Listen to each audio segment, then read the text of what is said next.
Buenas tardes, saludos afectuosos, querido público. Nos encontramos en la mesa número 6. Yo voy a ser la moderadora y para mí es un gusto estar aquí en esta mesa porque es volver a encontrarme con amigos de mi anterior visita a su país, que tan amablemente me acoge. Sin más preámbulo, les quiero decir que la mesa de hoy, que cierra el coloquio internacional, es la mesa número 6, se titula Ecos de la Edad Media, relecturas y persistencias en la cultura contemporánea. Me parece que es una mesa muy prometedora, seguramente que muy ilusionante, con todo lo que vamos a oír. Los participantes de la mesa saben cuáles son las reglas del tablero. Les voy a conceder 20 minutos a cada uno de ellos y saben que cuando falten 5 minutos avisaré y cuando falte 1 también. Bueno, tenemos la dicha, se lo puedo asegurar, de iniciar esta mesa con don Melvin Campos Ocampo. Un gusto saludarlo. Con el título El increíble y triste fin del antiguo régimen en Macondo. Aspectos míticos, católicos y vestigios medievales en los funerales de la Mamá Grande, de Gabriel García Márquez. Don Melvin, es su turno, adelante.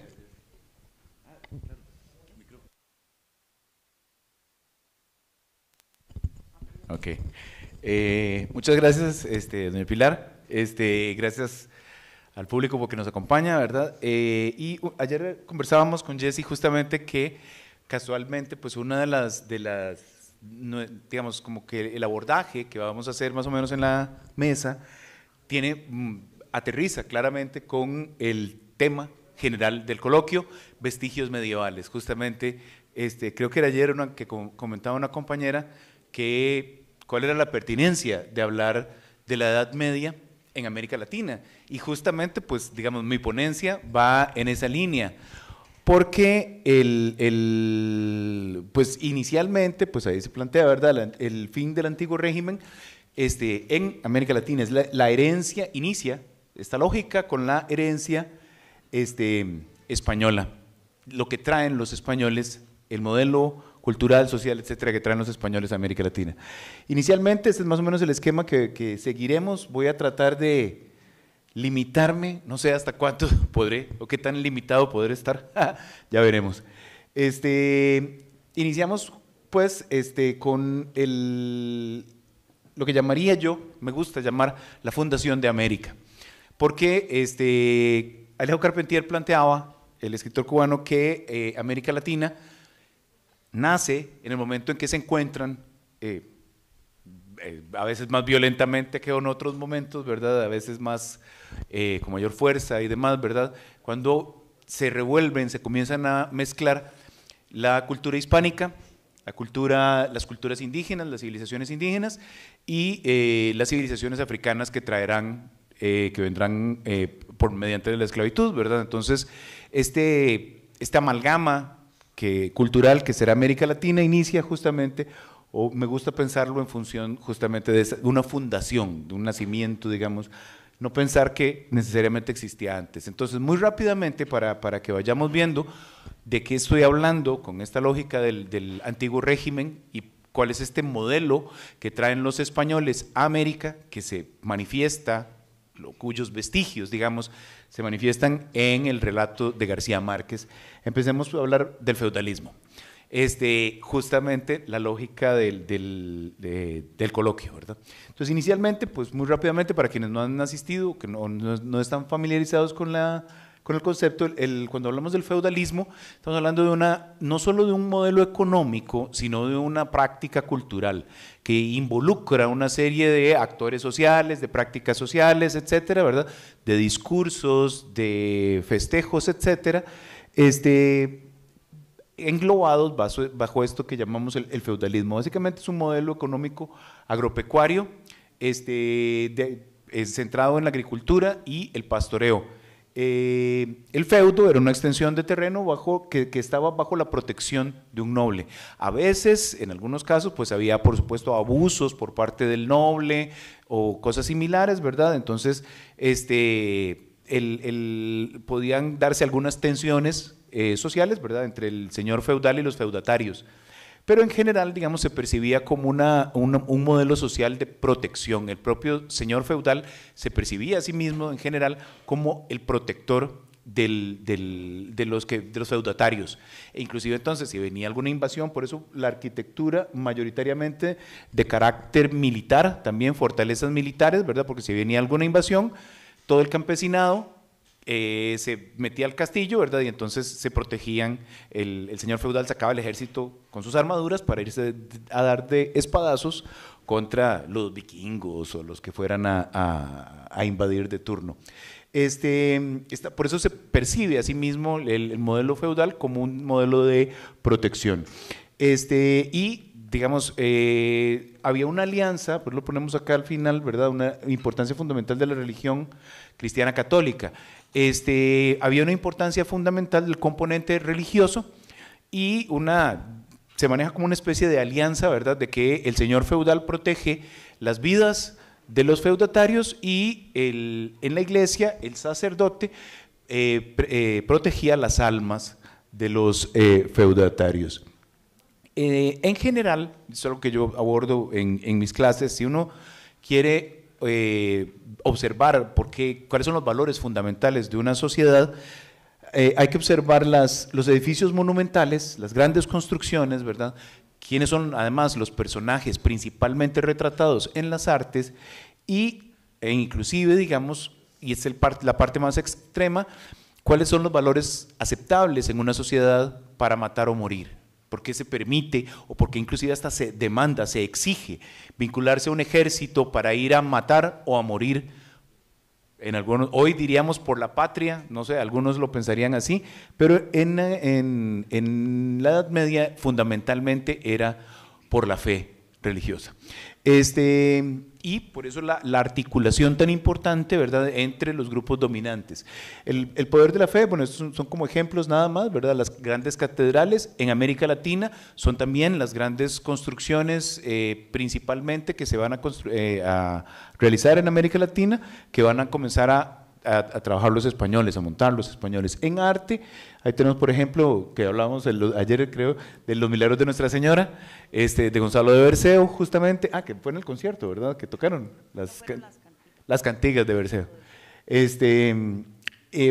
Gonzalo de Berceo, pues, que representa el tema de lo religioso en el arte también, ¿verdad?, las esculturas. Y por último, digamos, la guerra, que era por la fe, que son las cruzadas, la representación de las cruzadas, que son uno de estos grandes conflictos bélicos por los cuales justamente es no solo aceptable, sino deseable, matar o morir. Inclusive estábamos conversando en alguna clase, tenía un estudiante de apellido Matamoros justamente, porque es el que mata musulmanes, ¿verdad? Es un gran, se le asigna este apellido porque es una de las grandes virtudes que se logran en el mundo medieval. Las otras grandes construcciones monumentales que se realizarán son los castillos, quienes serán representados ahí en el castillo, en el arte y en las epopeyas, los cantares de gesta y demás, serán principalmente la nobleza. Entonces ahí está justamente esta articulación entre dos grandes grupos dominantes, la iglesia, el clero, y por otro lado la nobleza.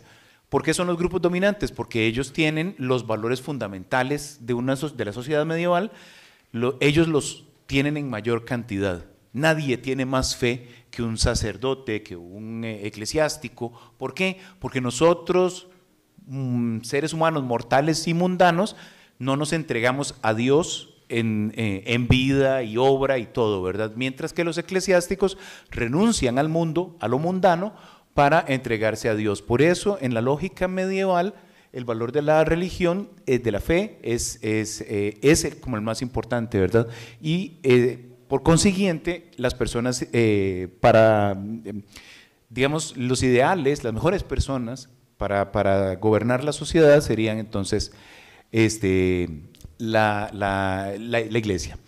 Entonces, de España nos llega a América, nos traen a América justamente ese mismo modelo. Yo he preferido llamarlo, no sé si es original mío, si existe en algún texto de historia, los historiadores lo sabrán mejor que yo, un feudalismo criollo. Criollo en la terminología de la colonia americana significa nacido en América. Entonces este feudalismo criollo es algo adecuado, ajustado, particularizado, digamos, a América. ¿En qué sentido? En que si en Europa el feudo estaba bajo el control de un señor feudal con sangre noble, sangre azul y toda aquella cosa, condes, duques, etcétera, ¿verdad?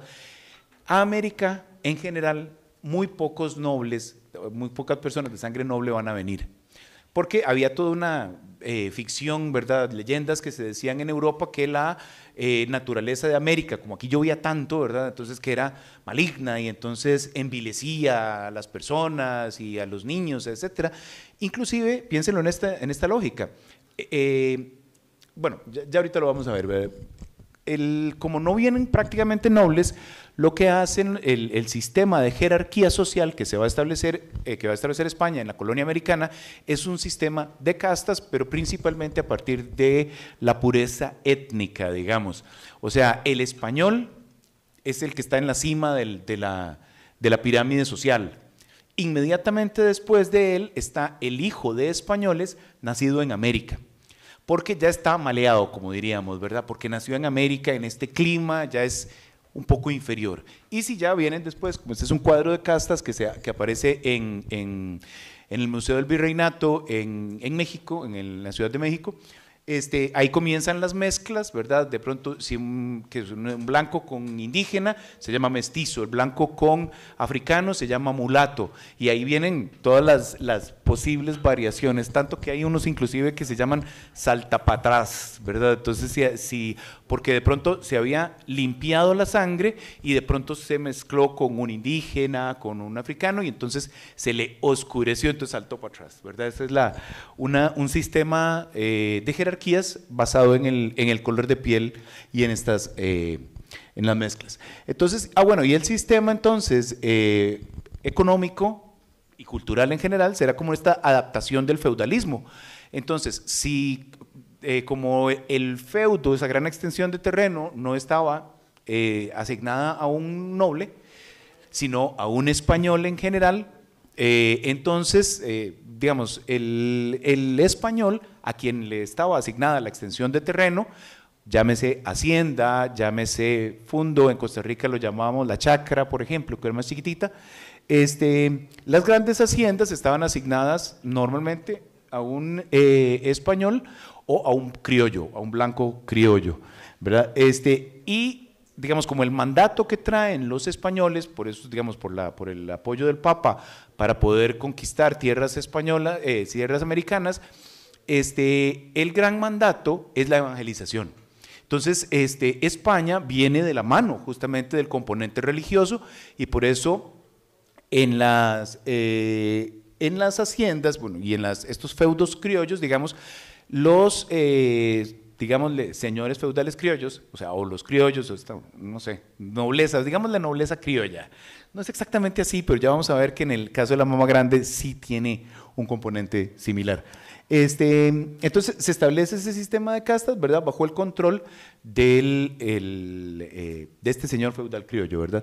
Por supuesto, las grandes construcciones, como decíamos, pues serán principalmente catedrales, la Catedral del Distrito Federal y el retablo, por ejemplo, de la Sagrada Familia en la Catedral de Cusco, en Perú, totalmente recubierto en oro. Y así cualquier iglesia colonial, digamos, estaba excesivamente adornada, llena de lujo y demás, ¿verdad? Y en esto se observaba justamente el valor que se le asigna a estos elementos, ¿verdad? Entonces, bueno, más o menos continúo rápidamente. Lo único que me interesa señalar, digamos, de esta diapositiva es la parte final, los últimos detallitos que están ahí. Este es un resumen del modelo feudal.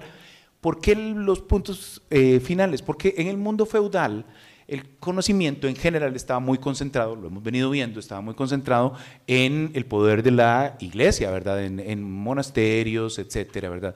Entonces, en general, la población no conocía, no aprendía mayor cosa, su vida se limitaba a trabajar como campesinos, como pastores, etcétera, ¿verdad? Entonces no había necesidad tampoco de leer, de escribir, tampoco tener acceso a libros, era fácil porque todo se hacía a mano, ¿verdad? En ese sentido, la iglesia ofrece todas las respuestas y la fe religiosa ofrece todas las respuestas. ¿Por qué llueve? Porque Dios quiere. ¿Por qué tembló? ¿Por qué me dio una gangrena en la pata y me morí? ¿Me cortaron la pata?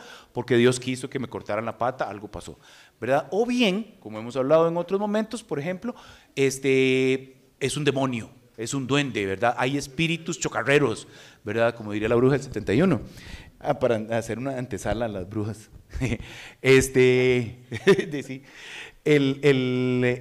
Entonces, el punto clave aquí es que la explicación del mundo es sobrenatural. Sucede, la explicación de todos los fenómenos de la realidad es sobrenatural. Y aquí es donde entra el componente teórico que me interesa trabajar, es el componente del mito. Híjole, ¿cómo hablo rapaja yo? Muy rápidamente, el discurso del mito, me adelanto esto para no perder, dedicarme a esto. Básicamente, la idea es una propuesta mía personal de un libro que estoy trabajando, que la idea es que el mito es una forma de explicar la realidad desde una perspectiva sobrenatural, ¿sí? Y es el modo epistémico principal del mundo medieval. Se explica en la realidad a partir de causas sobrenaturales, es una causalidad sobrenatural, que en el caso de la explicación desde el cristianismo, pues es una causalidad, Dios sería Jehová, sería la causa de todas las cosas, la causa del universo, y me adelanto también más, pues esa es la idea, que todos los fenómenos de la realidad material son causados o tienen causas sobrenaturales, metafísicas, inmateriales, etc. Hay una realidad metafísica que es la que causa la realidad física. Y un componente fundamental en esta forma de explicarse el mundo son los absolutos. El absoluto, la idea de los absolutos y de los conceptos totales es una idea mítica. O sea, no existe en la realidad física nada que sea absoluto, digamos. El propio concepto, digamos, por ejemplo, de un cero absoluto, tiene que ver con la movilidad o el movimiento, perdón, de las moléculas. Entonces, conceptualizarlo no es exactamente algo absoluto, en el sentido mítico del término. Entonces, ahora voy a saltar para llegar al poder de la mamá grande, porque el poder de la mamá grande en Macondo es absoluto. Así se percibe, incluso por eso le puso ese título, el poder total y eterno de la mamá grande. Una idea principal, algo lo podemos convertir en mito, cualquier cosa la podemos convertir en mito. Ese es el proceso que llamamos mitificación. Mitificar es tomar un objeto, una entidad, una persona, etcétera, y retirarle los rasgos físicos, materiales, naturales. Pasa mucho, por ejemplo, con el amor. Cuando uno se enamora, le retira los rasgos físicos y no se imagina que la persona esa de la que se ha enamorado se puede tirar un pedo o algo por el estilo, ¿verdad? Jamás de la vida. Y, por ejemplo, digamos, esto funciona, por eso funciona así con el mito, uno, digámoslo con claridad, nadie en general se imagina que Jesucristo, para los cristianos, se tiraba un pedo. Probablemente olía a incienso o a rosas porque era el Hijo de Dios, ¿verdad? Pero también sí comía necesariamente, y esto es clave, uno mitifica cuando le quita esos componentes. Desmitificar es justamente volver a ponerle estos elementos naturales, biológicos, que suceden en la realidad, ¿sí? Entonces, ese es un poco el fenómeno que sucede en el relato de García Márquez, es justamente que toma primero al personaje de la mamá grande y la convierte en esta casi divinidad. Por ejemplo, esa cita que dice, no, esta no es sobre el poder feudal, no, esta me interesa más, bueno, ahí hay un ejemplo directamente que habla del componente medieval, pero esta es la que más me interesa, ojo. Así empieza el relato. Esta es, incrédulos del mundo entero, la verídica historia de la mamá grande, soberana absoluta del reino de Macondo, que vivió en función de dominio durante 92 años, ojo, y murió en olor de santidad un martes del septiembre pasado y a cuyos funerales vino el sumo pontífice. Vean el nivel inclusive de autoridad que representa la mamá grande, que hasta el Papa, que nunca había salido del Vaticano, cuando García Márquez escribe, bueno, cuando está ubicada la novela, que es a inicios del siglo XX, el Papa nunca había salido del Vaticano y entonces sale del Vaticano para venir a meterse a los pantanos de América Latina a ir al funeral de la mamá grande. Ven por ejemplo ese otro, a nadie se le había ocurrido pensar que la mamá grande fuera mortal, que se pudiera morir, ¿verdad? Entonces, este componente justamente es un personaje que no que es percibido como inmortal. ¿Ven? La imagen del poder, los alcances del poder de la mamá grande. Nadie conocía el origen, ni los límites, ni el valor real del patrimonio, pero todo el mundo se había acostumbrado a creer, ojo, que la mamá grande era dueña de las aguas corrientes y estancadas, llovidas y por llover, y de los caminos vecinales, los postes del telégrafo, los años bisiestos y el calor, y que tenía además un derecho heredado sobre vidas y haciendas. Es un poder absoluto al estilo feudal y al estilo medieval, justamente. ¿Qué es lo que hace entonces García Márquez? Porque hay un fenómeno muy interesante que él provoca justamente una desmitificación del personaje. Primero mitifica a la mamá grande y después la desmitifica, justamente aterrizándola o convirtiendo lo que se conoce como un doble paródico. O sea, en el mundo medieval, el carnaval, como salía por ahí mencionado, el carnaval tomaba las figuras sagradas, un sacerdote, un rey, digamos, y las invertía. Entonces, eso aparece, por ejemplo, en el Jorobado de Notre Dame al principio, ¿verdad? En los carnavales, que aparece el papa de los locos, o el rey de los tontos, o el rey de los feos, etcétera. Entonces, en concurso, a ver cuál es más feo, y al más feo lo eligen rey. Entonces, esta inversión, digamos, de los rasgos de lo sagrado es justamente el proceso de desmitificación, digamos, que utiliza García Márquez. Bueno, hay una cita de Mikhail Bakhtin, el teórico del concepto del carnaval, para cerrar tal vez con esta cita, digamos, que ya me estoy pasando. Por ejemplo, él dice nada más: solo cuando comprendió que la mamá grande agonizaba, esto lo hace el médico, hizo llevar un arca con pomos de porcelana, ¿verdad?, a la moribunda por dentro y por fuera, con toda suerte de emplastos académicos, julepes magníficos y supositorios magistrales. Esa retórica, digamos, de lo burlesco, hay algo que es magnífico y aparece algo burlesco. Y se repite varias veces a través del texto. Y ya no puedo, bueno, básicamente el proceso justamente llega a su final cuando la mamá grande muere, ¿verdad? Que resultó que se creía que era inmortal, pero muere. Y en ese sentido, pues todos los funerales se convierten en una parodia carnavalesca de los funerales sagrados. Ya. Bueno, es que como las órdenes eran interrumpir, pero no tenía el micrófono, don Melvin, ha sido muy interesante y seguro que luego en las preguntas finales suscitan todo lo que nos ha expuesto inquietudes. Yo tengo alguna pregunta que hacerle también. Así que ahora nos acompaña doña Jessie Zúñiga Bustamante y vamos a escuchar su ponencia titulada Escribir contra la hoguera. Palabra y resistencia en las indignas de Agustina Bazterrica, un espejo distópico de la cacería de brujas medieval. Adelante. Bueno, muchas gracias y buenas tardes a todos y a todas presentes acá en el auditorio y también por las redes sociales. Voy a leer porque no puedo yo durar 20 minutos y hablando, entonces tengo que leer.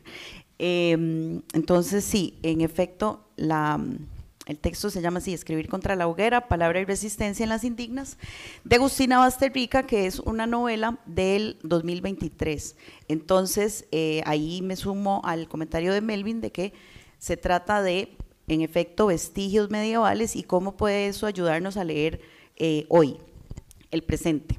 Entonces, bueno, un poquito sobre Bazterrica. Ella es argentina, es de Buenos Aires, nace en 1974, es una escritora que ha sido premiada bastante en varios géneros, pero sobre todo con su novela Cadáver exquisito. Y bueno, yo voy a pasar esto muy rápido por cuestión de tiempo, pero sí quisiera como invitarlos a leerla en sus varias formatos, digamos, en novela, en relato largo y en relato breve. Las Indignas, entonces, la novela Las Indignas de Agustina Basterrica prolonga el universo de control corporal y sacrificio que ya exploró en Cadáver Exquisito y propone una relectura contemporánea de la cacería de brujas medieval mediante un discurso simbólico de denuncia y construcción de la memoria histórica a través de la escritura como acto de rebeldía y resistencia política. En esta ponencia se analiza cómo la autora revitaliza un mundo regido por la lógica inquisitorial, con la clausura, el dogma, el castigo y la purificación del cuerpo, para construir una metáfora del control patriarcal.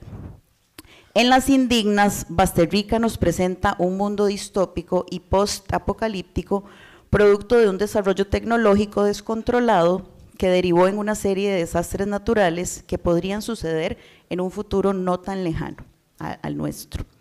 Ahí, una hermética sociedad vertical de mujeres sobrevive enclaustrada en un antiguo convento de monjes que la novela tilda de medievales, bajo el mando estricto de la hermana superior, como medida desesperada para sobrevivir a las adversas condiciones de vida del exterior. Además, dicha sociedad femenina, está encabezada por un hombre santo al que nunca se le mira el rostro, siempre referido como él, con mayúscula, a quien todas las mujeres sirven. El relato está narrado en primera persona por un yo quien, a escondidas y con precarias herramientas de escritura, en papeles y con tinta que dejaron los monjes del pasado, fabricada de plantas, va dando cuenta de los personajes, ritos, jerarquías y demás acciones que transcurren intramuros en esta cárcel de distópicos aires conventuales. En parte como advertencia y en parte como testimonio, el diario de la protagonista hace eco de otras ficciones distópicas clásicas, como las narraciones desesperadas de Winston, el protagonista de 1984, con las cuales también comparte características como el desarrollarse en una sociedad represiva con casi total ausencia de libertades, en la cual la deshumanización y la alienación son una constante y se ven reforzadas por las estructuras de poder, en este caso el claustro de la hermandad sagrada. Asimismo, la protagonista insiste en este caso, insiste en que escribe contra el olvido, pues la eliminación del pasado es otro rasgo característico de la distopía y es en este mismo acto de escribir, como también lo hace Winston en la novela de Orwell, lo que constituye el rasgo central de su disidencia como personaje y como expresión de la insatisfacción de estos individuos con un mundo perfecto, esto desde el discurso del poder, y esta escritura constituye su mayor acto de rebelión y acción contra este. Bueno, a través de estas atmósferas posapocalípticas que remiten al oscurantismo religioso y sistemas opresivos, Basterrica no solo reconstruye los mecanismos de exclusión y violencia de la Edad Media, sino que los traslada en esta clave distópica a un tiempo y espacio indeterminados que, no obstante, reflejan problemáticas actuales. Por ejemplo, la misoginia, el silenciamiento de las mujeres, el control de la sexualidad y la demonización de la otredad en los discursos políticos. Las mujeres, marcadas como indignas, están sujetas a un sistema de represión que utiliza el discurso religioso para justificar la crueldad, reafirmando así paralelismos con la Inquisición, pero también con fenómenos modernos de represión social en América y el mundo. En este contexto, la palabra se presenta inicialmente como herramienta de opresión, y ahí hay una frase que se repite, ¿verdad? Sin fe no hay amparo, que se va a ir transformando en un dispositivo liberador. El análisis se centra en los elementos simbólicos, el fuego, el encierro, la purificación, así como en el desarrollo de la práctica escritural como forma de resistencia frente a las dinámicas de poder y la construcción del cuerpo femenino como territorio de castigo. Asimismo, se aborda la figura de la bruja no como simple víctima, sino como un símbolo de resistencia y memoria subversiva. Entonces, hogueras y cacerías de brujas ayer y hoy. Una revisión preliminar de los estudios críticos da suficiente cuenta de que son amplios y de larga data los estudios que hacen referencia a una relectura feminista de la Casa de Brujas medieval.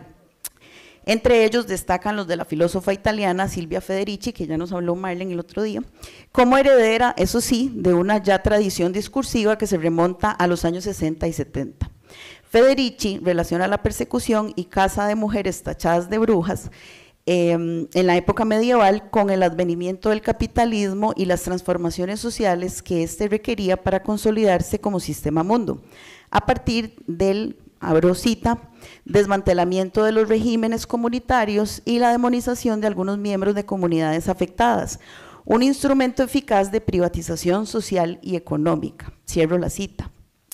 La hoguera medieval es, pues, el mecanismo mediante el cual se purgaba a la sociedad de estos seres marginalizados, empobrecidos y despojados de sus derechos, sus prácticas médicas y el control de sus cuerpos y sexualidad. La posesión y el pacto demoníacos sirven como excusa para justificar socialmente este exorcismo que significaba erradicar la resistencia de estas mujeres frente al poder estatal, religioso y económico al verse desposeídas de sus medios de vida. ¿Quién es entonces la bruja medieval? Las brujas eran mujeres pobres, muchas veces mujeres mayores, afectadas directamente por el cercamiento de tierra y con ello la pérdida de su única forma de sustento. Mujeres que no habían tenido hijos o los habían tenido ilegítimos, mujeres curanderas con conocimiento sobre las plantas y el cuerpo femenino.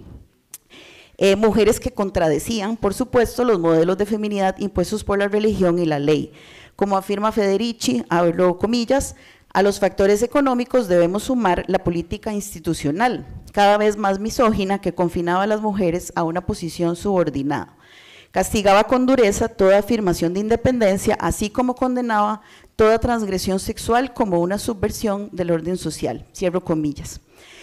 A su vez, son las mujeres, estas mujeres que se llaman brujas, son las que participaban activamente en protestas y arrancaban las cercas de los territorios recién cercados, ¿verdad? En las antiguas zonas comunes. Mujeres que ejercían la resistencia ante el hecho de verse excluidas y rechazadas, por lo que su castigo y muerte era una lección y un ejemplo público de lo que podía ocurrirle a quien sea que se atreviera a enfrentar el nuevo orden. En síntesis, lo que se castigaba era la insubordinación social y sexual. Asimismo, en la hoguera medieval ardió también una forma de relacionarse con la naturaleza, con el cuerpo, es decir, todas las prácticas sociales y simbólicas que el capitalismo construyó como improductivas. Como afirma Federici, abro comillas, tenemos que pensar los cercamientos como un fenómeno que abarca más que el simple cercado de tierras. Tenemos que pensar en el cercado del conocimiento, de nuestros cuerpos y de nuestras relaciones con otras personas y con la naturaleza. Cierro comillas.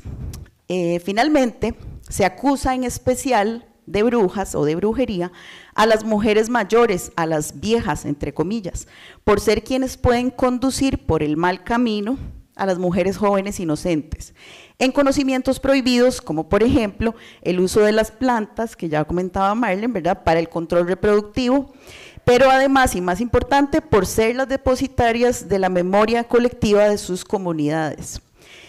Como afirma Federici, abro comillas, eran las mujeres mayores quienes recordaban las promesas hechas, la lealtad traicionada, la extensión de las propiedades y los acuerdos tradicionales y quienes eran culpables de infringirlos. Cierro comillas.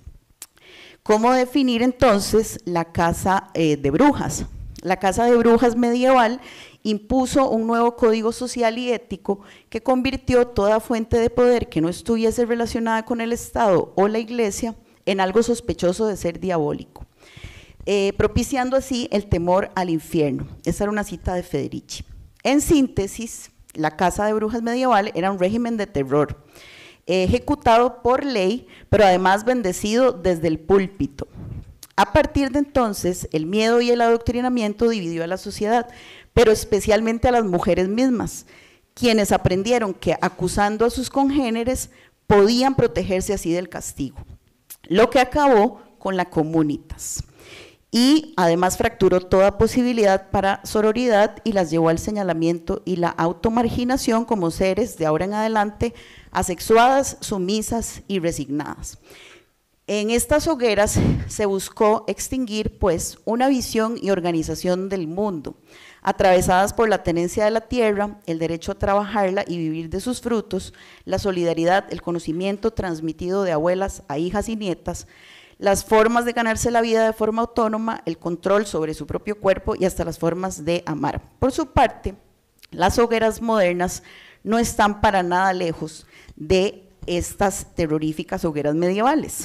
Hoy asistimos a la espectacularización y revictimación de las violencias contra las mujeres, la impunidad de los asesinatos y de los femicidios, como sucede en Ciudad Juárez o Tijuana o San José, así como de las violaciones, cuerpos descuartizados y torturados producto de la acción de sujetos endriagos, para citar a Sayak Valencia, que ofrece a que, abro comillas, la globalización es un proceso de recolonización política ideado para otorgar al capital un control incuestionable de una riqueza, de riqueza natural mundial y de trabajo humano.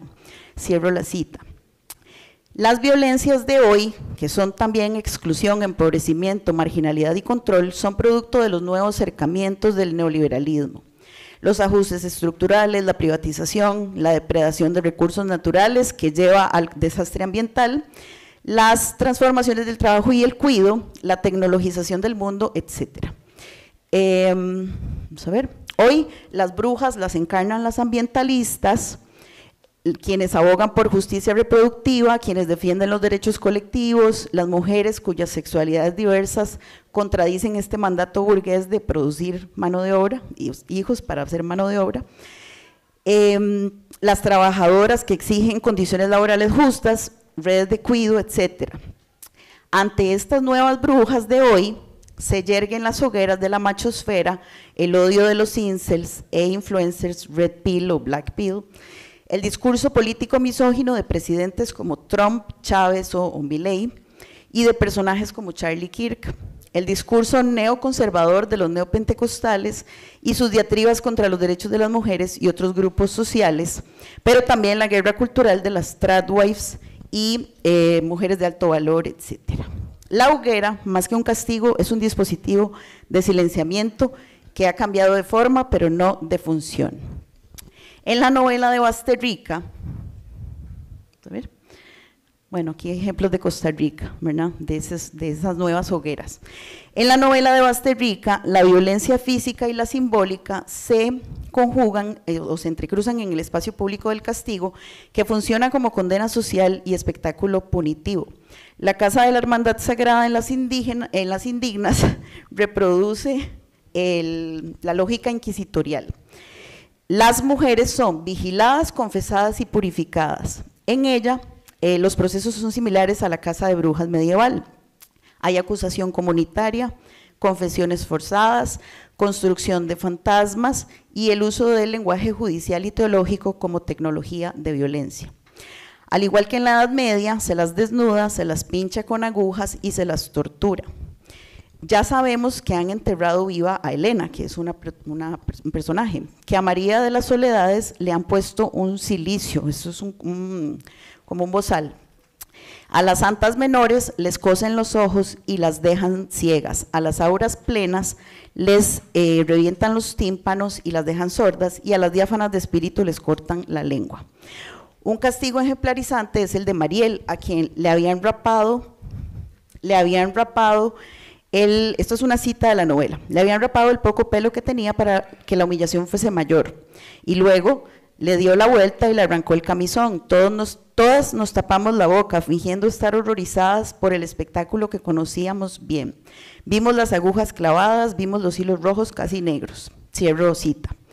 El castigo inicial, que la misma protagonista asume como un aleccionamiento y un mensaje inscrito en el cuerpo, nos quiere educar en el arte de la agonía, es la cita, culmina con azotes y la quema en la hoguera.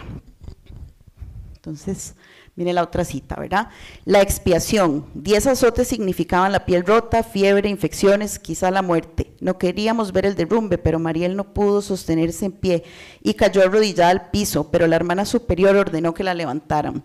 Las siervas la ataron a un palo rodeado de ramas y troncos, los prendieron y ardió. Era bellísima, parecía un pájaro de fuego. Cierro cita. Así, la novela es clara en demostrar cómo las dinámicas del dogma repetido en el ritual, en el que predomina el control del discurso, el lenguaje se convierte en tecnología de sujeción en la que el rito lingüístico funciona como juicio sin defensa, sin fe no hay amparo. El castigo y el sacrificio y la purificación conducen a la destrucción de todas las prácticas sociales que posibilitan relaciones de cooperación, solidaridad, cuidado, compasión y caridad. Por el contrario, en la Casa de la Hermandad Sagrada se premia el ser delatora mediante la escogencia de la forma de castigo que se impondrá a sus compañeras. Se valora la explotación de las siervas y la violencia ejercida sobre quienes están más abajo en la pirámide, que ya vimos. Así como en el medioevo se buscaba derrotar a las clases más bajas que reclamaban sus derechos arrebatados por el sistema económico. La protagonista da cuenta de la configuración de esta nueva subjetividad cuando nos cuenta que inclusive al ingresar se les cambia el nombre por uno nuevo, pero también es evidente en su incapacidad para recordar su vida antes de entrar a esta casa, ¿verdad? De la cual poco a poco irá recuperando memoria a través de la escritura y la llegada de Lucía, quien despertará en ella la necesidad de crear lazos de nuevo, lazos sociales, y recuperar su humanidad a plenitud a través de la sexualidad y el deseo de la compasión y el sentido de comunitas que conoció con su madre y luego con los niños tarántula que la ayudaron a sobrevivir antes de entrar a la casa. Entonces ahí hay una cita que me voy a saltar para pasar a lo de las palabras. Entonces, palabras prohibidas, palabras con bordes afilados, palabras de fuego. Así como en la Edad Media son las viejas quienes tejen la memoria, mantienen viva la historia de la comunidad, en la novela la escritura funciona como dispositivo resucitador de todos los saberes arrebatados, el conocimiento sobre la naturaleza, las plantas y sus propiedades que usa para crear sus tintas, la sexualidad, pues ya ha escrito sobre su pasión por Elena antes y ahora lo hace sobre Lucía. La voz, pues ahí se permite decir lo que piensa y acusar todas las vejaciones de las que son objeto, pero a la vez esta escritura le permite guardar secretos de las pequeñas resistencias de las cuales no se ven obligadas a confesar, ¿verdad? Como cuando Lourdes baila bajo la luna o cuando cantan una canción que está prohibido cantar. En especial el cuidado y la complicidad que tuvo con Elena y que tiene con Lucía. Asimismo, es en la escritura donde se preserva y traspasa la memoria de su existencia, son su existencia. Ella dice, quizás alguien me lea, nos lea. A veces pienso que no importa nada de esto, ¿para qué me arriesgo con este libro de la noche? Pero necesito hacerlo porque si lo escribo es que fue real, si lo escribo quizás no seamos parte de un sueño.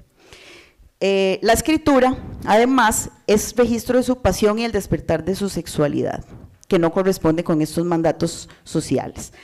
Aunque a Elena la entierran viva y la protagonista la castiga simbólicamente quemando su existencia en su diario, dice que quemé muchas páginas, todas las páginas que hablan de ella. En la escritura, la hoguera también como símbolo es subvertida. Luego dice que desde ser un castigo pasa a ser la pasión y la sexualidad. Dice de Elena que es como un incendio en el que uno quiere ser quemado, ¿verdad? Lo dice de su primer amor. Asimismo, en la escritura está el registro de su transformación, la recuperación de su subjetividad arrebatada por la casa, su doble pensar, digamos, en la clave de 1984. Su crimen del pensamiento, cuando empieza a cuestionar la lógica y la veracidad del discurso y la estructura de la hermandad sagrada. La tachadura, que se usa mucho en la novela, es la palabra prohibida, la versión que contradice el dogma, el cuestionamiento y la verdad que susurra. Cierro, sí, bueno, está bien, ahí después en los comentarios cierro. Muchas gracias. No. Muchas gracias, doña Jessie. Yo también le preguntaré algo al final. Vamos avanzando. Y ahora le toca el turno a don Fabián Pereira Quezada con el título de su ponencia Del Códice al Código, textualidades medievales y nostalgia estética en el videojuego RPG. Adelante. Gracias y hola. Antes de dar lectura al texto que preparé para hoy, me gustaría hacer dos salvedades. La primera es que, bueno, es un acercamiento panorámico y bastante general a este tema que resulta de un interés por estudiar el videojuego como un texto transmedial. Y lo segundo es que pues la ponencia se triangula entre mis dos disciplinas, que son la historia del arte y la filología, pero también el comprender que el videojuego en tanto texto debe ser leído también desde sus particularidades, entiéndase la jugabilidad o el gameplay en ese caso. Entonces ahora que es el lugar que ocupa el jugador en el juego. Y ahora sí voy a empezar a leer. Gracias. Siniestro, desvencijado, cuelga de un extremo a otro un puente y debajo de este se despliega un abismo sin fondo. Hacia el frente, veladas por una neblina espesa, se divisan las ruinas de un viejo castillo que se erigen en la cúspide de una montaña pletórica de pinos. Súbitamente, el viento que azota las ramas se rompe gracias a la irrupción del galope desbocado de un corcel, encima del cual un caballero acciona la fusta para que la bestia se desplace con mayor velocidad. Se estremecen las vigas anegadas con cada golpe que ejercen los cascos sobre ellas. Las sogas pierden tensión y así, en la medida en que el caballero avanza sobre el puente, éste se despedaza a sus espaldas. A escasos metros de alcanzar las faldas del promontorio, las patas del animal pierden estabilidad y, como si tuviera plena conciencia del peligro adventicio, procede a encabritarse y tira a su jinete directo a tierra firme. Es así como en cuanto se incorpora el héroe, puede ver el instante en el que el equino se desploma hacia el abismo junto con los residuos del puente viejo, y cuando se pierde el crujir y se sobrepone un relincho ahogado. La escena antes descrita corresponde al postludio del juego Shadow of the Colossus del año 2005, aunque no cabe aseverar con verdad que se trate de un suceso exclusivo de este. Una narrativa de similar construcción se presenta, con algunas variaciones en escenas, en otros videojuegos como Ico, The Legend of Zelda, Twilight Princess, Dark Souls 1, Dragon's Dogma, Dragon's Age Inquisition, Dark Souls 2, The Last Guardian, Elden Ring y Dragon's Dogma 2. Todos estos presentan al héroe, montado o no, que se desplaza sobre un puente, sea este colgante así como sea de piedra, que se deshace según es atravesado. La escena culmina con el hombre que alcanza a llegar a tierra y ya sea logra encontrarse en las antípodas de su viaje, que también es el argumento del videojuego, o bien en la antesala de su enfrentamiento final. También comparten como denominador común la ambientación medieval y que, por supuesto, en cualquiera de los casos se trata de videojuegos de rol. Ahora bien, pese a la incapacidad de rastrear los basamentos culturales hasta el medioevo de este que parece ser por antonomasia el lugar común en los videojuegos de inspiración medieval, sí se puede expresar que se trata de una configuración semiótica, simbólica y visual que dista capitalmente de lo que la historia del arte ha considerado una estética medieval. El atalaya, la ruina, el paisaje caliginoso, el abismo, al contrario, responden con mucho mayor arraigo a la estética del paisaje romántico. Las ruinas, como bien lo sugiere Kurzweil, suponen la sublimación de un fragmento que en algún punto de la historia se encontró completo. La mente se admira ante esta ausencia y en algo tan modesto como contemplarla, la experiencia estética se consuma. Las ruinas son, también para los románticos, sobrecogedoras. Son memento mori. Piénsese, en este caso, en el tópico de et in Arcadia ego. Muchas otras veces se encuentran asociadas con el epicentro de lo paranormal, de ánimas penantes y fantasmas, motivo por el cual se evitan. Si bien en los videojuegos existen ruinas estremecedoras que se metamorfosean en gigantes a vencer, como en Shadow of the Colossus o de alguna manera en The Legend of Zelda Tears of the Kingdom, discrepan de la tradición idealizante del romanticismo. En este escenario, la ruina debe ser experimentada por el jugador. Atrae, invita, exhorta a la exploración de ellas y del mundo. Habida cuenta de su cualidad desconocida, las ruinas albergan tesoros, sirven como campamentos de bandidos. Hay en ellas puntos de encuentro y de guardado, checkpoints. En algunas otras hay pasajes secretos que conectan con otras zonas de juego. En fin, adquieren una plétora de funciones dentro de la lógica y realidad formal lúdica. Además, en Dark Souls 2, el sitio ruínico de Majula, ubicado además en la periferia del epicentro político y narrativo, se plantea como el centro neurálgico de la narrativa, en tanto que funcionan como asentamiento nuclear que conecta el entramado diegético. Las dinámicas que se inscriben en él coadyuvan al jugador, pues se constituyen... Hola. Sí. Que coadyuvan al jugador, pues constituye un centro de comercio y de interacción con otros no muertos, que son como el tipo de personaje que hay en este juego. Es además un punto que cambia la lógica interna del videojuego, pues en tanto la música como el paisaje cambian, los enemigos no pueden acceder y el jugador tiene la posibilidad de literalmente descansar a contemplar el paisaje del mar tranquilo, de las olas chocantes, del viento que sopla con tranquilidad y de un sol que, en medio de la oscuridad imperante, nunca termina de ponerse. La ruina de Majula es, por tanto, un locus amoenus. Lejos de encontrarse inacabada, la ruina en el videojuego es construida por el jugador que la escudriña y acaba por imponérsele.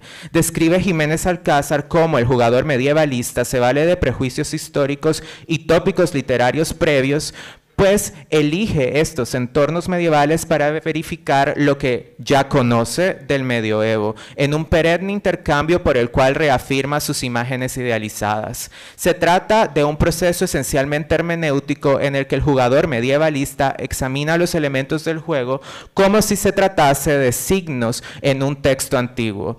En la teoría de los estudios de juego también se destaca esta lectura lúdica. Por ejemplo, Arjoranta sugiere la aplicación de técnicas de close reading a la jugabilidad, al gameplay, en tanto que argumenta que efectivamente existen metodologías hermenéuticas para interpretar videojuegos a través de los elementos compositivos del mismo. Bueno, quiero explicar que aquí es una captura de unos assets que son como predeterminadas construcciones que posteriormente pueden ser adquiridas por los desarrolladores de juegos para pues alterarla y continuar con el desarrollo del juego. En este caso vemos claramente lo que estaba mencionando antes, desde un proceso que ni siquiera involucra conceptualizar el juego, sino que es algo previo a él. Ahora sí, si no más frecuente que el caso anterior, el despertar del héroe funge como principium o como clímax del relato. Entiéndase por una escena tipo en la que el personaje protagonista despierta maniatado o encadenado en un calabozo. Similar a lo sugerido en las teorizaciones sobre el viaje del héroe o el monomito de Campbell, refiere al momento crucial en la historia en la que el personaje principal, que a menudo comienza siendo un individuo ordinario o renuente, acepta su destino, asume el rol heroico y se compromete con la aventura o la misión que se le presenta. Cabe efectuar una salvedad en el caso del héroe en el videojuego medieval, pues existe una justificación en despertar de forma literal y simbólica que radica en desvelar por qué este personaje en posición contraria al resto se encuentra diferenciado. Además, en el marco lúdico propicia la identificación del jugador con quien generalmente carece de dones, y es precisamente a través del viaje que se emprende juntos que estos los adquieren. En cuantiosos casos, al contrario, los poderes pueden perderse al inicio del juego, lo cual hace aún más enérgica la idea anterior. Cuando el héroe despierta a mitad o en aras del final del juego, es porque este proceso subraya los logros que ha alcanzado hasta entonces. Si despierta al inicio, por su parte, lo realiza pari passu con el momento en el que el jugador toma el control, tanto de manera física en el soporte, dígase consola o PC, o como a nivel diegético. En este caso, por su parte, sí es posible considerar la relación intertextual tanto a nivel narrativo así como en términos visuales con el Segismundo de Calderón de la Barca en La vida es sueño. El protagonista es descubierto por Rosaura y Clarín dentro de un calabozo localizado en una torre. Y de la misma manera en la que despierta el héroe en los videojuegos para iniciar su aventura, así también Segismundo despierta cuando abandona su prisión y empieza su historia. Si bien se rastrean cambios vertiginosos en el devenir y las reacciones de los héroes al despertar, en su mayoría estos son expresados en tercera persona por un narrador que interpela de forma directa al jugador. En algunos otros ejemplares, cuando el héroe no se encuentra solo en el calabozo, es el otro prisionero quien lo interpela como en el caso de The Elder Scrolls 4 Oblivion, en donde el preso de la celda opuesta ejecuta improperios en dependencia de la raza del protagonista que enfatizan la imposibilidad del escape. En esta dinámica identifico que hay ecos con las palabras que Rosaura le dedica a Segismundo antes de que éste dé inicio a su primer monólogo. Los besos calderonianos dicen: pues huir no podemos, desde aquí sus desdichas escuchemos, sepamos lo que dice. El usual silencio del héroe en el videojuego se contrapone al entramado discursivo y el monólogo que Segismundo hace en La vida es sueño, pero se devela en el caso del videojuego que este está supeditado al jugador, que efectivamente no puede interactuar de forma verbal con el juego. Asimismo, el despertar del héroe puede entenderse en los términos de una resurrección corpórea y espiritual bajo el yugo volitivo del Fatum, como ocurre en la escena inicial de Dark Souls. En este caso, existe una voz acusmática que interpela al protagonista y marca la diégesis del título y más propiamente se muestra como determinante de todo lo que presenta como posibilidades volitivas, dimensión que empero se circunscribe al axioma de lo falso. Entonces se desvela como una desdicha que acontece desde la génesis y que por ende enmarca el rumbo del héroe en tanto sujeto marcado. No puede obviarse, sin embargo, que, con gran similitud al ejemplo anterior sobre la ruina y sus basamentos rastreables a la estética románticas y neogóticas, esta fórmula no parece reposar sobre ningún relato medieval, más bien, como es evidente, en un texto barroco español del año 1635, pero pues hay que considerar también la relación intertextual entre La vida de sueño y textos de otras culturas y que le anteceden. Teóricos como Jäger y López Muñiz sugieren que la cultura digital ha exhibido una nostalgia medieval que se acrecienta de manera paulatina. Destacan por una parte que la cultura de la computación moderna abraza entusiastamente sus recuerdos medievales. La industria del videojuego en ese orden alimenta esta tendencia por medio de emplear mecanismos como los recién descritos que apelan a un pasado idealizado aun cuando esto supone recurrir a elementos cuya correspondencia con lo medieval es ínfima.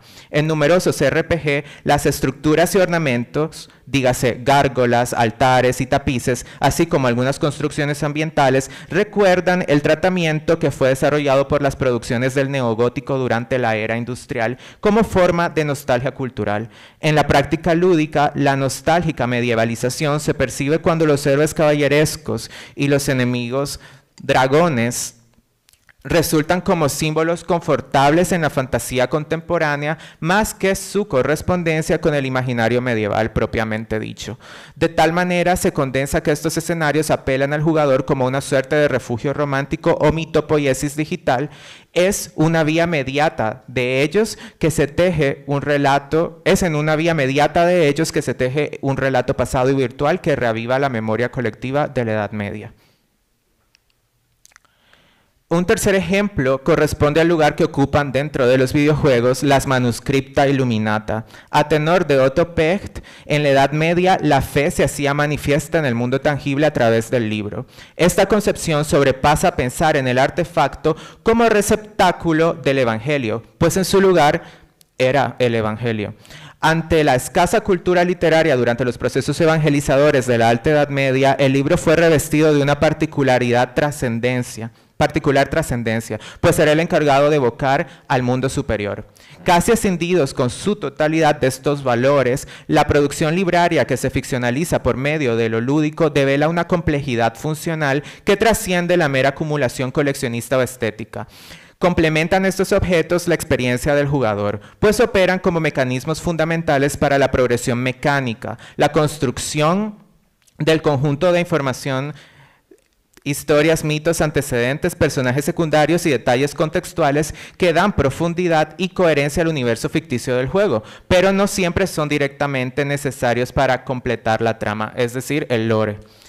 La función más inmediatamente perceptible de estos artefactos, a menudo descritos como pergaminos o cintas, radica en su impacto directo sobre las capacidades del personaje controlado por el jugador, habida cuenta de que fungen como dadores de un poder tangible, o sea, de una mejora o capacidad. Esta función se manifiesta en incrementos estadísticos literales, tales como la salud, la magia, el vigor.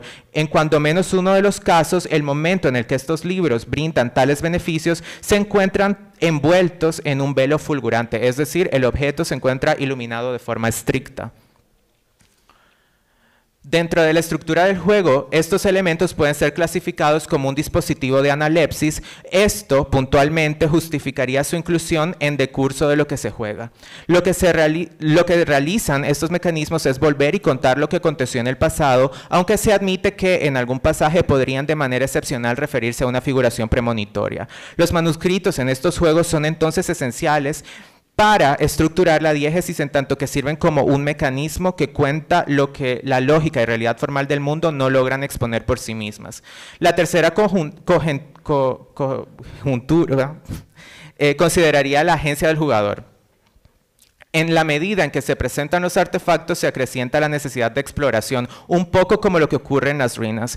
Los libros se encuentran distribuidos a lo largo del mundo, aspecto que dinamita el deseo del jugador a moverse y efectuar una pesquisa minuciosa. Esta distribución, no obstante, plantea una reflexión sobre la naturaleza del conocimiento y su transmisión dentro del universo ficcional, que desvela a la vez prejuicios sobre cómo se construye la idea del acervo y circulación epistémicos dentro del medioevo, aunque a veces los libros, pergaminos o cosas pueden divisarse a vista de todos como en bibliotecas y en muchas ocasiones se hallan supremamente escondidos y requieren una búsqueda activa.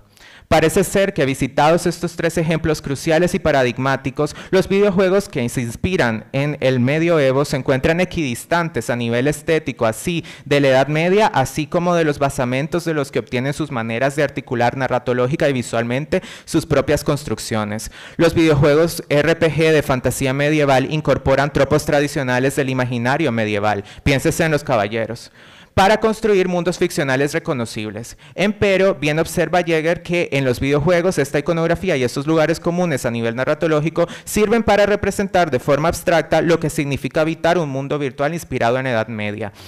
Es de esta manera que títulos como Skyrim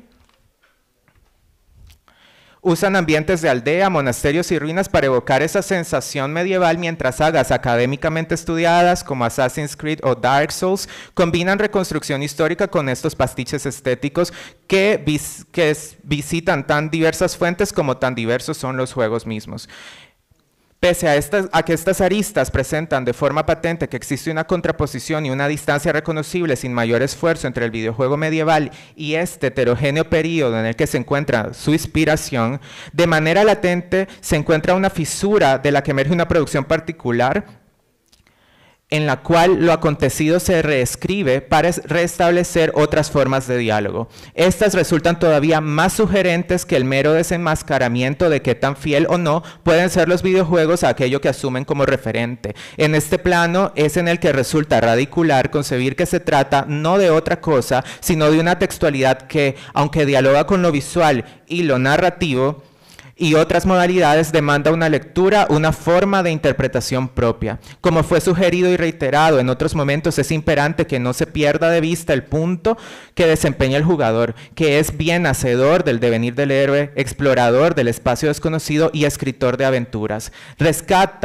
Se rescata para finalizar, y aunque no se pretende profundizar como línea de análisis, la capacidad demiúrgica de los videojuegos en tanto instauradores de mitologías que se fundamentan en la reescritura, reelaboraciones y fusiones de referentes medievales. Tal como lo hizo el círculo arturiano, la dimensión mítica trastoca la invención y las cualidades compositivas del relato de lo que se busca representar. En la arquitectura intrínseca de los videojuegos se ostenta, en consecuencia, un valor veritativo. Bajo este paradigma, lo lúdico supone una constante forma de crear y recrear los imaginarios. Gracias.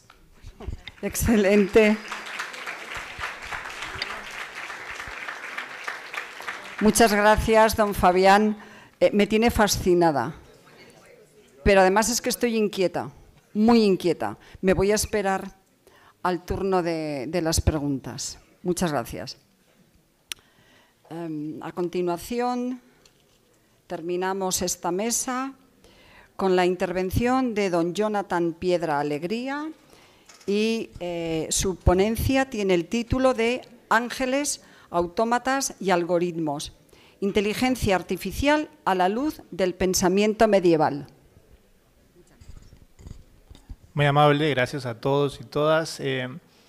Antes de iniciar, le agradezco a la Escuela de Estudios Generales la oportunidad, a los colegas que nos acompañan acá, a los miembros de la mesa, a la moderadora y a la subdirectora que está haciendo presencia acá en esta actividad, ¿no?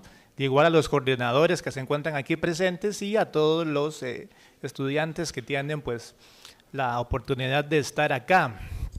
En este sentido, yo antes de iniciar voy a hacer una aclaración que más que aclaración es como una especie de advertencia, ¿no? En realidad lo que yo voy a hablar acá no es tanto de buscar una conexión directa entre una cosa y otra, sino más bien reflexiones que aparecen en el pensamiento medieval que, como ya indicó la colega Jessie, nos sirven para reflexionar sobre el presente, y en este caso el presente relacionado con la inteligencia artificial. Y a partir de eso, pues hacer, digamos, algunos debates o cuestionamientos referentes a algunos problemas específicos de lo que se entiende actualmente por inteligencia artificial, ¿no? Y entonces, como ustedes pueden ver acá, comienza con una cita de Tomás de Aquino, ¿no? En la cual se hace referencia a uno de sus aspectos más clásicos, ¿verdad? Que tiene que ver con la, digamos, la relación ileomorfista entre el cuerpo y el alma, digamos, intelectiva, ¿no? Como ustedes pueden ver acá, la cita dice, por tanto, se dice que el ángel es una sustancia siempre móvil porque está entendiendo en acto, y no unas veces en acto y en otras en potencia como nosotros. Entonces, la clave de acá, voy a ir muy rápido porque tenemos el tiempo y el tiempo es asesino, ¿no? Entonces voy a ir súper rápido en esto, ¿no? Con tal de ir avanzando hacia lo que verdaderamente importa, que es el tema de la IA y la medieval, ¿no? Y entonces, para, digamos, Tomás de Aquino, el ser humano es un animal racional que está compuesto de dos elementos, básicamente, ¿no? El cuerpo y el alma intelectiva, ¿no? El alma es la forma del cuerpo y tiene dos potencias superiores, que son el intelecto y la voluntad, ¿no? Y estas facultades también se encuentran lo que él denomina facultades propias, ¿no? Que es el intelecto, que entiende desde un punto de vista universal, abstrae, juzga, ¿no? Y la voluntad, que también, digamos, elige bajo lo que él llama una razón de bien. Esto tal vez no es tan importante, pero el punto es que está la voluntad, ¿no? Y aparece la unidad, digamos, personal, que es la misma sustancia, la que conoce, quiere y obra dentro de una especie de acto deliberado, ¿no? Y entonces, en este sentido, plantea la visión clásica sobre si existe algo así como un pensamiento sin cuerpo, o si puede haber algún cuerpo que pueda tener alguna facultad distinta al pensamiento, pero que sea consciente, ¿no? Y entonces aquí podemos utilizar la imagen del ángel como una especie de ideal regulativo, porque plantea un tema muy importante o muy clásico dentro de la filosofía de la mente y la inteligencia artificial, es si la inteligencia artificial puede ser considerada verdaderamente inteligente aunque no tenga cuerpo, ¿no? Por lo menos en principio. Y aquí aparece, digamos, una especie de problema clásico también, que es que desde el punto de vista técnico, sociotécnico de la inteligencia artificial, separar la mente y el cuerpo, es decir, entender, por ejemplo, a los grandes modelos de lenguaje como inteligente, puede ser peligroso e incluso contraproducente para el desarrollo mismo de la inteligencia artificial. Y básicamente por dos motivos. En primer lugar, como ya se ha desarrollado mucho en la filosofía de la mente, ciencias cognitivas y neurociencias, ¿verdad? Es difícil entender el concepto mente o conciencia separado del cuerpo, ¿no? Miles de años de evolución nos muestran que específicamente lo que llamamos mente surge con relación a nuestros actos corpóreos. Incluso podemos ver a los niños que ellos aprenden antes a guardar cositas y a agarrar cosas antes que hablar, ¿no? Es decir, pueden determinar un poco antes el entorno que tener propiamente esto que llamamos las habilidades lingüísticas, ¿no? Y entonces, entender de alguna forma a la inteligencia artificial al revés es como entender un niño que sabe hablar, pero al mismo tiempo no sabe tratar cosas, no sabe tratar su entorno, no sabe determinar sentidos ni determinar características, ¿no? Y esto lleva a un problema, digamos, fundamental, porque genera una especie de relación de dependencia con una inteligencia, entre comillas, que no tiene un cuerpo para vincularse con nosotros.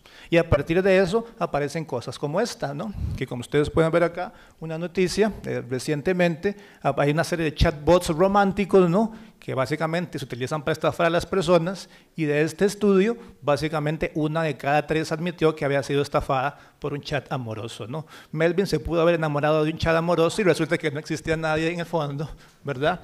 Y le pidió la tarjeta de crédito y le dijo, haga una conferencia sobre medieval, ¿no?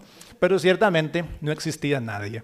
Los estudios más actuales lo que intentan mostrar es la lógica de una IA encarnada que básicamente puede entenderse desde la perspectiva de los robots, de alguna forma, ¿no? O de los robots con inteligencia artificial.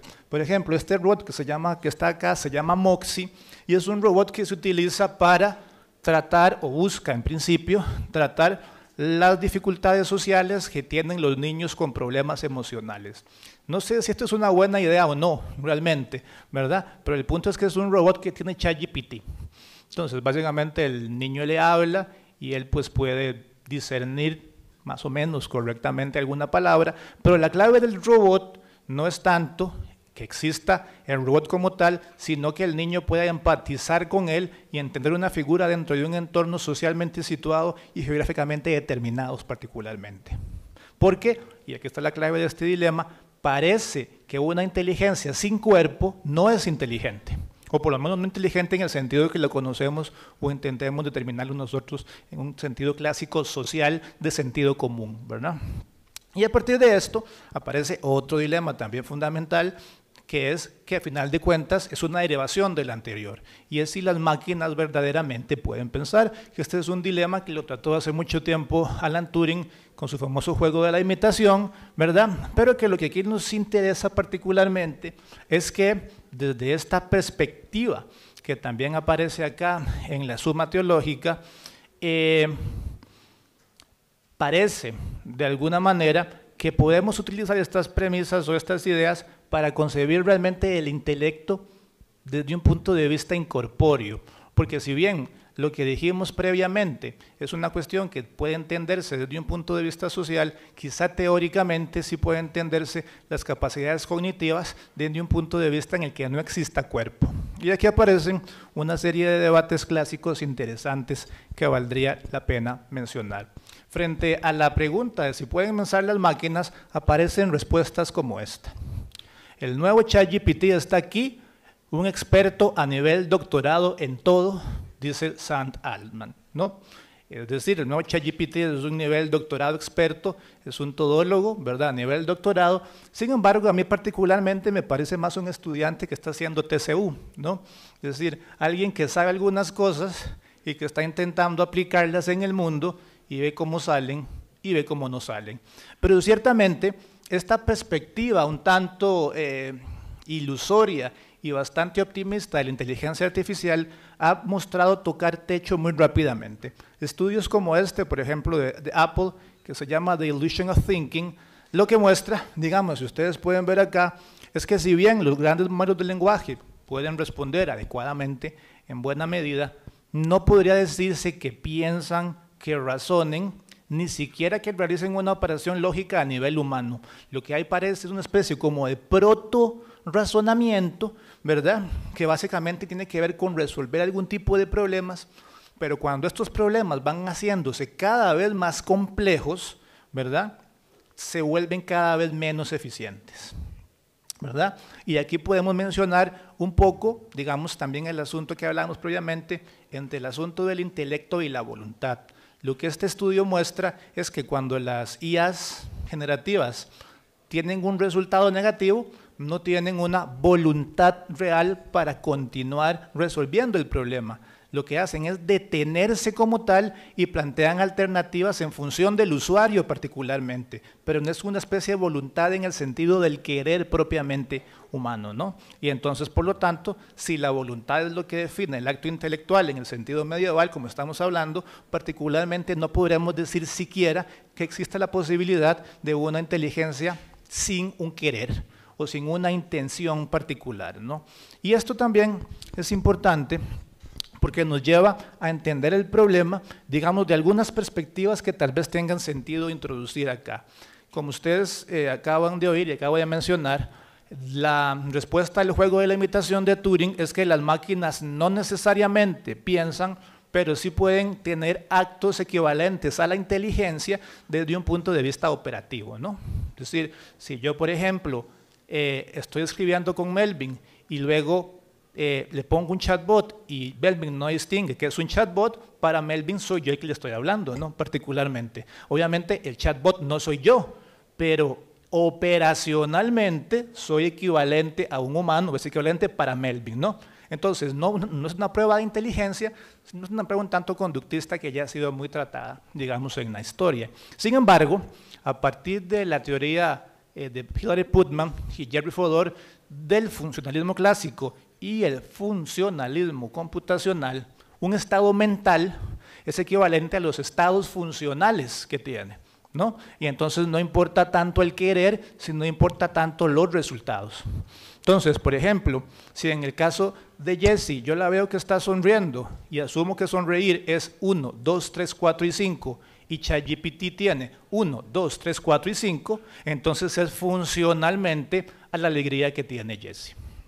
Y entonces podría haber una inteligencia sin cuerpo, porque precisamente los estados mentales que tiene Jessie son estados mentales que tiene la IA en este caso particular. Entonces, por lo tanto, si le preguntamos a ChatGPT por qué me siento mal, porque me dijo mi ex, entonces lo que va a pasar simplemente es que va a actuar como psicólogo y entonces da unas respuestas equivalentes y entonces, ¿por qué yo diría particularmente que ChatGPT, Gemini o cualquier otro no entiende la lógica psicológica o no comprende mis problemas? Si efectivamente está dando una respuesta funcional como la que perfectamente podría dar un psicólogo o una psicóloga. Sin embargo, este es un tema que ya se ha venido resolviendo particularmente y Poon-Yol Tse, que recientemente murió, ¿verdad? Con su teoría o la propuesta del cuarto chino, ¿verdad? En la que lo que plantea de manera resumida es que las inteligencias artificiales, y en este caso aplicándolas a lo que nos ocupa, básicamente lo que hacen es un manejo de símbolos, pero no comprenden lo que significan los símbolos. Es decir, no entienden las reglas de un símbolo particular. Y entonces simplemente lo que dan es una ilusión de comprensión, como por ejemplo el ChatGPT da una ilusión de que me quiere, como cuando uno le dice hola ChatGPT y él le responde ¿qué tal? ¿Cómo estás, Jonathan? Al ChatGPT no le importa que esté bien, no entiende nada particularmente y yo le doy una ilusión de veracidad precisamente porque me está respondiendo como me podría responder, por ejemplo, Bernardo. Sin embargo, posiblemente a Bernardo le importa que esté bien, pero a ChatGPT no. Bueno, esperaría, pero puede que no sea así, digamos particularmente, ¿no? Y entonces, aquí aparece el concepto de la intencionalidad, que básicamente y de forma muy resumida, porque es un tema, un concepto un tanto complejo, es que los estados mentales tratan sobre algo, ¿no? Básicamente es eso. Entonces, los estados mentales, como el dolor, la tristeza, etcétera, tratan sobre algo, ¿no? Entonces, la tristeza trata sobre mi abuela muerta. El dolor trata sobre una muela. La alegría trata sobre que me comí un pastel, ¿no? La vergüenza trata sobre que me caí y todo el mundo se rió, no, es sobre algo, están dirigidos hacia algo particularmente, ¿no? Y por lo menos que sepamos de momento, los únicos seres que tienen estados mentales intencionales, por lo menos de momento, ¿no?, son los seres humanos. Las atribuciones que le damos precisamente de estados mentales a otros seres es en función de nosotros particularmente, pero no podemos determinar que así sea, ¿no? Entonces, por ejemplo, ustedes ven la foto que está acá, digamos, de un carro BMW, pero, por ejemplo, yo fui a la feria del carro en Belén, ¿no? Entonces estaba un tipo explicando las ventajas de un carro Volkswagen, ¿no? Muy bonito, ¿no? Entonces él decía, vea, es que si el carro tiene completamente eléctrico y si se le pincha una llanta, el carro le da una alarma, le pone una dirección con el GPS y además le dice cuánto tiempo de aire le queda en la llanta para que se dirija a la bomba más cercana para que pueda, digamos, cambiar la llanta. Entonces, técnicamente, el carro inteligente me dice que tengo la llanta, que está baja, que es peligroso y que tengo que dirigirme a una bomba, pero el carro jamás podríamos decir que está comprendiendo ninguno de esos fenómenos que está detrás. Sin embargo, nosotros le atribuimos esa categoría en función precisamente de que los estados mentales humanos son atribuibles a objetos, cosas, intenciones, etcétera, ¿no? Hay una propuesta que tal vez intenta hacer como un vínculo entre las dos previas, que se llama el emergentismo, ¿no?, que no es tan reciente, pero tuvo sus auges en los años 2000, en la que plantea básicamente, ¿no?, que la interacción de múltiples factores entre sí puede dar, digamos, una cualidad diferente a ellos, y esta cualidad puede ser una cualidad cognitiva, ¿no?, principalmente. Entonces, por ejemplo, cada una de nuestras neuronas específicas no tiene conciencia, pero la suma de todas las neuronas en conjunto con nosotros da ese fenómeno incomprensible de momento que es la conciencia, ¿no? Entonces, tal vez una IA como ChatGPT, cuando tiene miles de millones de datos, ¿verdad?, de alguna forma interactúa y genera algo así como conciencia, digamos, podría ser, ¿no? Sin embargo, el emergentismo todavía no puede aplicarse a ChatGPT o a la IA, porque el emergentismo supone el reconocimiento de esa situación, y por lo tanto, el único ser que de momento lo tiene es básicamente, pues, el ser humano en este momento, ¿no? Luego, ¿verdad?, aparece un texto de San Agustín que me parece interesante, ¿no?, también, digamos, relacionado con esto, no tanto con el si pueden pensar las máquinas, sino más bien con la capacidad de la información que obtenemos de la inteligencia artificial, ¿no? Y el texto dice así: no salgas hacia afuera, vuelve a ti mismo, en el hombre interior habita la verdad. Este texto de la verdadera, digamos, religión de Agustín fue uno de sus últimos textos, ¿verdad?, como de su vida privada, posteriormente o previamente a ser, digamos, nombrado, ¿no? Y entonces, digamos, lo que plantea el texto, y me parece interesante para la reflexión de la IA, tiene que ver con la distinción entre lo que es información y la verdad, y que la verdad requiere un proceso de interioridad que, como ya vimos, la IA no puede darnos porque ella no reflexiona, no cuestiona, no tiene querer, no tiene voluntad, y de hecho lo único que hace es darnos una ilusión de comprensión, pero como es una ilusión de comprensión en sí misma, no puede profundizar sobre si eso es correcto o no. Y entonces plantea también una distinción interesante entre lo que son los datos y la comprensión, que me parece importante traerlo a colación porque, digamos, esto ya la pongo acá, como ustedes pueden ver acá la información, ¿no?, una verdad incómoda que todo el mundo ya sabía, pero, digamos, no está de más mencionarla, ¿no? El 45% de las respuestas que da la IA generativa pues son falsas, inventadas, no tienen sentido, y lo que tienen son una ilusión de verdad, ¿no?, una apariencia de verdad, de comprensión, de conocimiento y de información. Y entonces la clave es que los modelos generativos pueden fabricar citas o hechos plausibles. Voy a ir rápido porque me queda poquísimo tiempo, ¿no?, y voy a pasar al último, digamos, texto, ¿no?, que es el Pseudo Dionisio. Pseudo Dionisio no es un autor medieval propiamente, ¿no? Él es un autor de la antigüedad tardía que escribió entre el siglo V y VI, digamos, no tuvo bastante influencia en la época medieval, por las traducciones que hizo Juan Escoto, ¿verdad? Y que tuvo mucho impacto en la mística medieval, ¿no? Él es el famoso autor que hizo esto de las jerarquías celestiales, ¿no? Que están los serafines, los querubines, ¿qué más están? También los arcángeles, unos que son como las potestades, ¿verdad? Como ese tipo, ¿no? Y entonces, digamos, se hizo muy famoso por esas categorías que están ahí. Entonces, a mí me parece importante la cita que está acá, y tal vez como para ir precisando, ¿no? Que dice, y llena de modo místico del don de la luz, la vierte de nuevo con abundancia sobre quienes están por debajo de ella, ¿no? Y aquí, digamos, la clave es la luz, ¿no? Y lo que implica la luz o la jerarquía angelical o angélica que está tratando de mencionar, digamos. Entonces, a mí me parece que es una reflexión interesante sobre la medición responsable y sobre el debate de la accountability, ¿no? En el tema de la inteligencia artificial. Es decir, frente a tantas capas de conocimiento, ¿dónde está la verdadera verificación y la distribución de la responsabilidad, ¿no? Y en este sentido, tal como podría asociarse acá, parece que la responsabilidad siempre calza o termina en el sujeto humano, ¿no? Evidentemente, de diferentes puntos de vista, puede ser la empresa, el usuario, el ingeniero del software, etcétera, ¿verdad? Pero siempre va a quedar de ese punto particular. Y en este sentido, me parece, y con esto ya cierro, que el pensamiento medieval, si bien no tiene una conexión directa en tanto su relación con la IA, nos permite reflexionar porque muchos de los temas que están planteados en la inteligencia artificial son reflexiones que ya venían de otro tipo de particularidades, ¿no? Y con esto termino. Gracias.